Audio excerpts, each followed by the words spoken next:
दोस्तों, एक महिला रोज अपने पति के साथ कार में ऑफिस जाती थी, लेकिन रास्ते में जब भी ट्रैफिक या रेड सिग्नल पर गाड़ी रुकती, कुछ भिखारी उनकी गाड़ी को घेर लेते। उन बच्चों में एक लड़का था जो बहुत ही मासूम और प्यारा था। कभी वह गुब्बारे बेचता, कभी पान और कभी गुलाब के फूल। वह भी उनकी गाड़ी के पास आता था। उसकी मासूमियत और मीठी बातें उस महिला को बहुत अच्छी लगने लगी। धीरे धीरे उस महिला को वह लड़का बहुत पसंद आने लगा। लेकिन एक दिन उस लड़के का एक्सीडेंट हो जाता है। बाद में जब महिला को सच्चाई पता चलती है तो वह दंग रह जाती है। वो मासूम बच्चा कोई और नहीं बल्कि उसका ही अपना बेटा था, जिसे जन्म के बाद किसी मजबूरी में उसे छोड़ना पड़ा था। 8 साल बाद वही बच्चा सड़कों पर इस तरह भटकता हुआ भीख मांगने को मजबूर था। तो दोस्तों, आखिर क्या मजबूरी थी? ऐसा क्या हुआ था कि उसे अपना ही बच्चा छोड़ना पड़ा? और हादसे के बाद जब महिला का पति इस सच्चाई को जानता है तो क्या होता है? आइए इस भावनात्मक कहानी के अगले हिस्से में जानते हैं पूरी सच्चाई। लेकिन वीडियो में आगे बढ़ने से पहले आप सभी से अनुरोध है, वीडियो को लाइक करें और हमारे YouTube चैनल को सब्सक्राइब जरूर करें। दोस्तों, यह एक माँ और उसके बेटे के दिल को छू लेने वाली कहानी है। यह कहानी दिल्ली की है। एक व्यक्ति था जिसका नाम आदित्य था। बाजार में उसके एक कंप्यूटर की दुकान थी। वह बदरपुर बॉर्डर के पास रहता था। रोज वह बदरपुर से अपनी पत्नी अनन्या के साथ कार में दुकान जाता था। रास्ते में जब भी ट्रैफिक सिग्नल पर गाड़ी रुकती, खासकर नेहरू प्लेस के रेड सिग्नल पर, बहुत सारे बच्चे गाड़ियों को घेर लेते। कोई पैसे मांगता, कोई कुछ बेचता तो कोई शीशे साफ करता। लगभग 8-10 बच्चे होते और कुछ बुजुर्ग महिलाएं भी। उनमें एक लड़का था जिसका नाम शिवांश था। उम्र करीब 10 या 11 साल। वो गुब्बारे बेचता था। एक दिन वह आदित्य और अनन्या की गाड़ी के पास आया। उसने अनन्या को देखकर कहा, आंटी, गुब्बारा ले लीजिए। अनन्या मुस्कुराई और बोली, गुब्बारे का मैं क्या करूंगी? शिवांश बोला, अपने बच्चे को दे दीजिए। अनन्या हंसते हुए बोली, जब मेरा बच्चा इस दुनिया में आएगा तब तक तो यह गुब्बारा फट जाएगा। उस समय वह 6 महीने की गर्भवती थी। शिवांश बोला, आंटी, नहीं फटेगा। अगर आप इसे छोड़ेंगे नहीं तो यह कभी नहीं फटेगा। अनन्या को उसकी बात बहुत प्यारी लगी। उसने कहा, तुम बहुत प्यारे बच्चे हो। अच्छा, मुझे एक गुब्बारा दे दो। उसने 2 गुब्बारे लिए और सिग्नल हरा होते ही वे आगे बढ़ गए। कुछ दिनों बाद फिर जब गाड़ी वहां रुकी, शिवांश फिर आया, लेकिन इस बार वह पेन बेच रहा था। अनन्या ने खिड़की नीचे की और कहा, क्या बात है, आज गुब्बारे नहीं बेच रहे हो? शिवांश बोला, आंटी, गुब्बारे फट जाते हैं तो नुकसान हो जाता है। आज आप पेन लीजिए, R30 में 10 पेन। अनन्या को पेन की जरूरत नहीं थी, लेकिन उसने फिर भी पेन खरीद ली। धीरे धीरे अनन्या और शिवांश के बीच एक प्यारा रिश्ता बन गया। वह जब भी वहां से गुजरती कुछ न कुछ उससे खरीदती और चुपके से उसे 100 या R200 भी दे देती। वो बच्चे की मासूमियत और मीठी बातों से बहुत प्रभावित थी। लेकिन एक दिन जब उनकी गाड़ी रेड सिग्नल पर रुकी, शिवांश वहां दिखाई नहीं दिया। अनन्या उसे ढूंढने लगी क्योंकि वह चाहती थी कि गाड़ी रुके और वह उससे बात करे। लेकिन जैसे ही गाड़ी रेड सिग्नल पर रुकी, शिवांश कहीं दिखाई नहीं दिया। तभी 2-4 बच्चे दौड़ते हुए आए और बोले, मैडम, आप शिवांश को ढूंढ रही हैं ना? अनन्या बोली, हाँ, शिवांश कहाँ है? वे बच्चे बोले, शिवांश का तो एक्सीडेंट हो गया है। ये सुनते ही अनन्या की आंखों में आंसू आ गए। वह घबरा कर बोली, क्या कह रहे हो? कैसे हुआ? कहाँ हादसा हुआ? बच्चों ने बताया कि वह जब घर से यहाँ आ रहा था तब एक गाड़ी ने उसे टक्कर मारी और भाग गई। शिवांश संगम विहार की झुग्गियों में रहता था। यह घटना 2018 की थी। अनन्या ने पूछा, उसकी हालत कैसी है? बच्चों ने कहा, हमें नहीं पता, लेकिन कहा जा रहा था कि बचने की उम्मीद बहुत कम है। उसका सिर फट गया था। यह सुनते ही अनन्या बोली, क्या तुम लोग मुझे उसके घर ले जा सकते हो? वे बोले, हाँ आंटी, वो तो मेरे घर के पास ही रहता है। अनन्या ने आदित्य से कहा, आदित्य, मुझे यहाँ उतार दो, मेरा मन नहीं मान रहा, मैं उसे देखने जाऊंगी। आदित्य बोला, ठीक है, तुम जाओ, मुझे दुकान खोलनी है, जो भी हो मुझे फोन करना। इसके बाद आदित्य ने उसे वहां उतार दिया। अनन्या ने एक बच्चे को साथ लिया और ऑटो रिक्शा से संगम विहार पहुंची। वहां पहुंचने पर उसने देखा कि एक बुजुर्ग महिला बाहर बैठी है। उसे देखकर अनन्या हैरान रह गई क्योंकि वह उस महिला को अच्छी तरह जानती थी। बुजुर्ग महिला ने भी अनन्या को पहचान लिया और उसे देखते ही फूट फूट कर रोने लगी। उन्होंने कहा, मैं तेरे बेटे को बचा नहीं पाई। यह सुनकर अनन्या चौंक गई और बोली, क्या मेरा बेटा शिवांश था? महिला ने जवाब दिया, हाँ, वो तेरा ही बेटा था। यह सुनते ही अनन्या ने छाती पीट पीट कर रोना शुरू कर दिया। वो कहने लगी, 8 साल बाद मेरा बेटा मुझसे मिला और इस हालत में मैं उसे पहचान भी न सकी। मैं कितनी अभागिन हूँ। उसने पूछा, वो कहाँ है? उसकी हालत कैसी है? मैं उसे देखना चाहती हूँ। पास की महिलाएं पूछने लगी, यह औरत कौन है? तब शिवांश की दादी ने कहा, अरे यही तो उसकी माँ है। यह सुनकर सभी हैरान रह गए। वे यकीन नहीं कर पा रहे थे क्योंकि वे पीछे की कहानी नहीं जानते थे। अनन्या जोर जोर से शिवांश शिवांश पुकारते हुए रो रही थी। तो दोस्तों, इस कहानी की सच्चाई जानने के लिए हमें थोड़ा पीछे जाना होगा। 2018 की बात है। अनन्या लखनऊ की रहने वाली थी। जब वह 18 साल की थी तब वह एक लड़के समर से प्यार करने लगी। दोनों शादी करना चाहते थे, लेकिन अनन्या का परिवार इस रिश्ते के खिलाफ था। उन्होंने बहुत समझाया, लेकिन अनन्या नहीं मानी। आखिरकार उसने समर से शादी कर ली और उसके साथ रहने लगी। 1 साल बाद उनके यहाँ एक बेटा हुआ जिसका नाम उन्होंने समर के नाम पर शिवांश रखा। लेकिन शादी के 1 साल बाद अनन्या को पता चला कि समर से शादी करना उसकी बहुत बड़ी गलती थी। समर एक हिस्ट्री शीटर था और गैंगस्टर से जुड़ा हुआ था। एक दिन जब अनन्या ने उसे समझाने की कोशिश की, वो नहीं माना और फिर एक दिन उसके दुश्मनों ने समर की हत्या कर दी। अनन्या को पहले से एहसास था कि ऐसा कुछ हो सकता है। उसने सोचा, अब मेरा बेटा है, मैं उसके साथ अपनी जिंदगी गुजारूंगी। लेकिन शादी के 2.5 साल बाद उसके माता पिता, जो उसकी शादी के बाद उससे बिल्कुल भी बात नहीं करते थे, वापस आए और उसे समझाने लगे। उन्होंने कहा, बेटी जो हुआ उसे भूल जा, तू अभी जवान है, हम तेरी दूसरी शादी कर देंगे, लेकिन शर्त रखी, तुझे इस बच्चे को भूलना होगा। अनन्या ने कहा, मैं अपने बेटे को नहीं छोड़ सकती। लेकिन माता पिता बोले, अगर यह बच्चा रहेगा तो कौन तुझसे शादी करेगा? शिवांश के दादा दादी ने भी कहा, तू शादी कर ले, हम इस बच्चे को पाल लेंगे, यह हमारा खून है। अनन्या ने बहुत सोच विचार के बाद शिवांश को छोड़कर अपने माता पिता के साथ चली गई। जाते समय वह इतनी बुरी तरह रोई कि आसपास के लोग भी रो पड़े।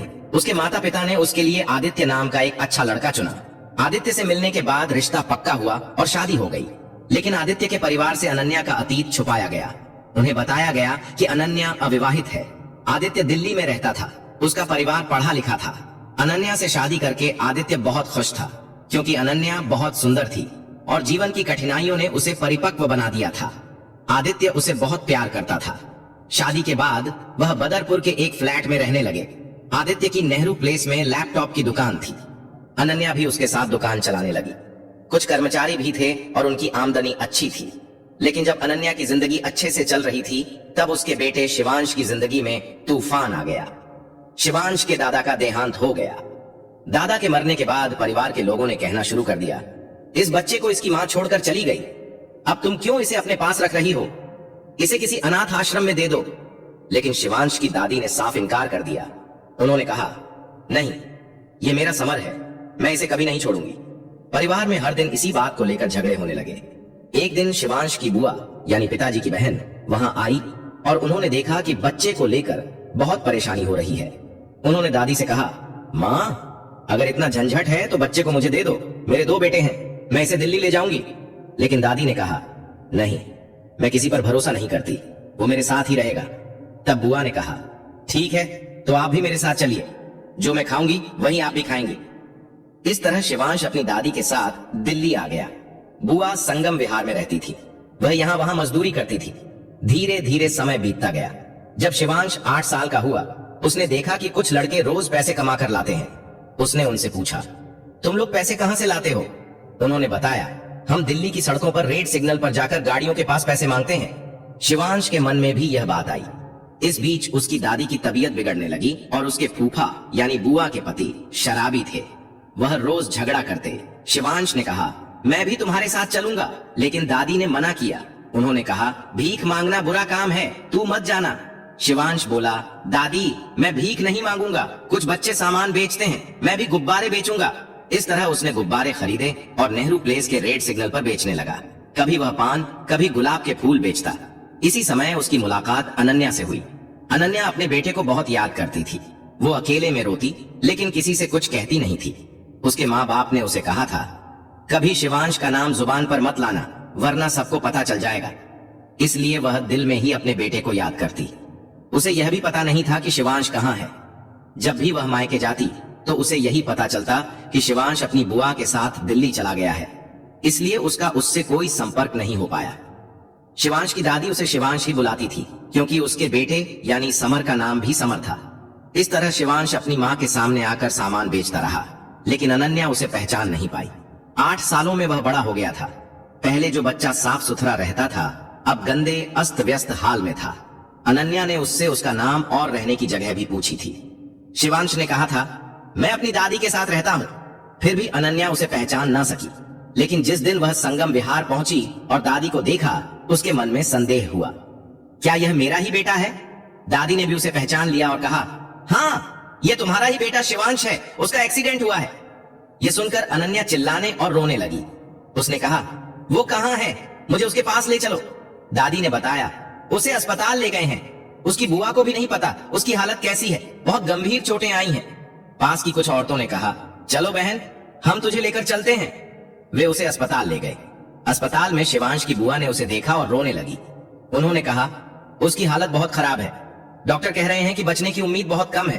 अनन्या बोली, ऐसा नहीं हो सकता, यह दुआ करो कि वह मुझे छोड़कर ना जाए। 4-5 घंटे बीत जाने के बाद भी कोई खबर नहीं थी।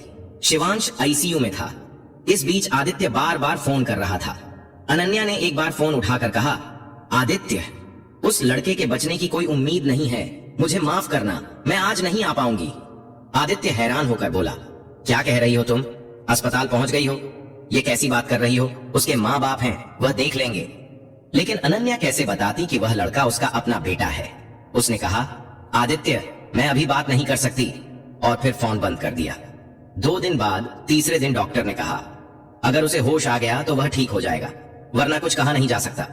तीसरे दिन ही डॉक्टर ने खुशखबरी दी, लड़के को होश आ गया है, अब आप लोग उससे मिल सकते हैं। यह सुनते ही सभी एक दूसरे को गले लगाकर रोने लगे।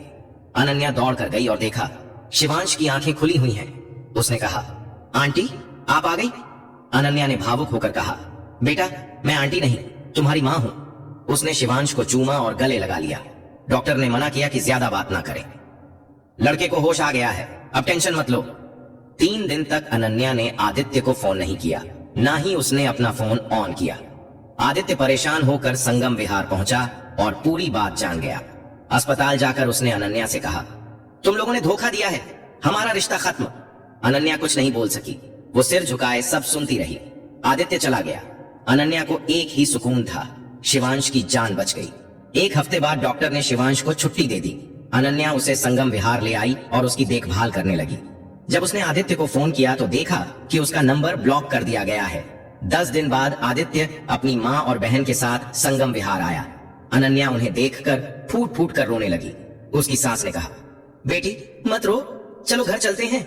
अनन्या बोली, नहीं, मैं अब अपने बेटे को छोड़कर कहीं नहीं जाऊंगी। उन्होंने कहा, किसने कहा छोड़ने को? तुम्हारा बेटा, यहां तक कि उसकी दादी भी, सब साथ चलो। आदित्य बोला, चलो, मैं भी तो तुम्हारे बिना नहीं रह सकता। और फिर सब एक साथ चले गए। यह घटना 2018 की है। उस समय अनन्या 6 महीने की गर्भवती थी। 3 महीने बाद उसने एक बेटे को जन्म दिया। 2-3 साल बाद एक बेटी हुई। आज वह सभी एक अच्छा जीवन जी रहे हैं। शिवांश, अनन्या, उसका छोटा भाई बहन सब बहुत खुश हैं। तो प्यारे दोस्तों, किसी भी बच्चे को उसकी माँ से अलग नहीं करना चाहिए। और आज की कहानी यहीं समाप्त होती है। अगर कहानी अच्छी लगी हो तो लाइक करें, दोस्तों के साथ शेयर करें और नई कहानियों के लिए चैनल को सब्सक्राइब करें। धन्यवाद। दोस्तों, यह कहानी केवल मनोरंजन और शिक्षा के उद्देश्य से बनाई गई है। इसमें दिखाए गए सभी पात्र, घटनाएं और संवाद काल्पनिक हैं। किसी भी वास्तविक व्यक्ति, संस्था या घटना से इनका कोई संबंध नहीं है। कृपया इसे केवल कहानी के रूप में देखें और इसका आनंद लें। हम किसी की भावनाओं को ठेस पहुंचाना नहीं चाहते। धन्यवाद।